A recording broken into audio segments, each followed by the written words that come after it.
Hey, Miss Heather here, and it's time to talk about some new and popular books that you'll want to check out this spring. Lucky Duck by Greg Pizzoli. I think we've all had days where nothing seems to go right.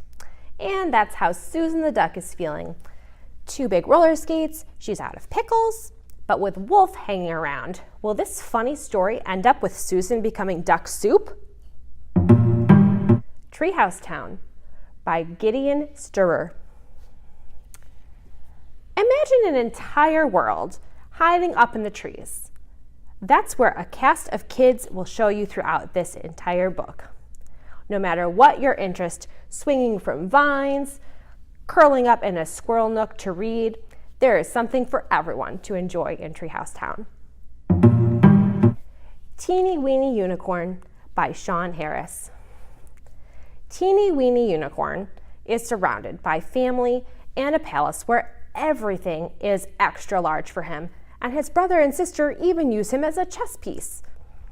After running away and meeting an even tinier gnome, Teeny Weeny might realize that size is all about how you look at it. A story no one has ever heard before by Avi Steinberg.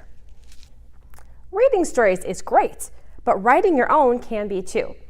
In this silly book, learn about creating characters, problems, and solutions to tell your very own amazing stories, whether funny, serious, or somewhere in between.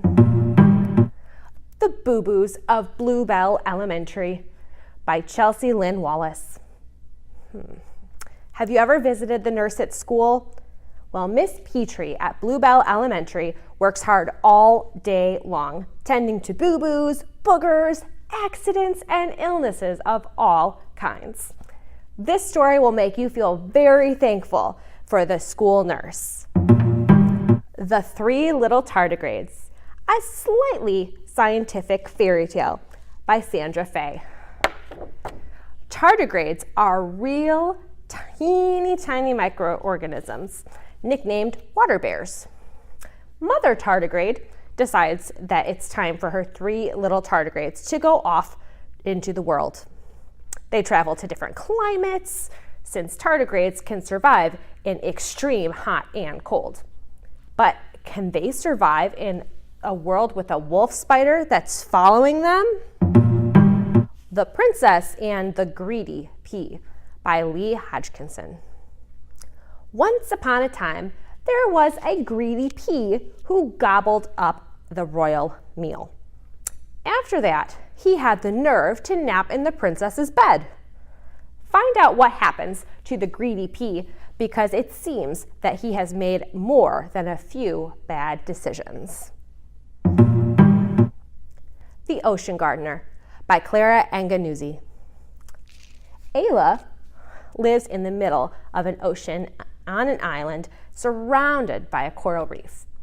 When she and her mother are swimming, they notice some of the coral is dying and the beautiful fish that used to live there are leaving. Luckily, Ayla's mother is a marine biologist and has a brilliant idea about how to save the oceans. Creep, Leap, Crunch, a food chain story by Jody Jensen Schaefer. This rhyming story will take you all the way through the forest food chain: sun, trees, plants, crickets, mice, and so on. If you like the series, There Was an Old Lady Who Swallowed a Fly, or If You Give a Mouse a Cookie, you should check out this One Thing Leads to Another style book.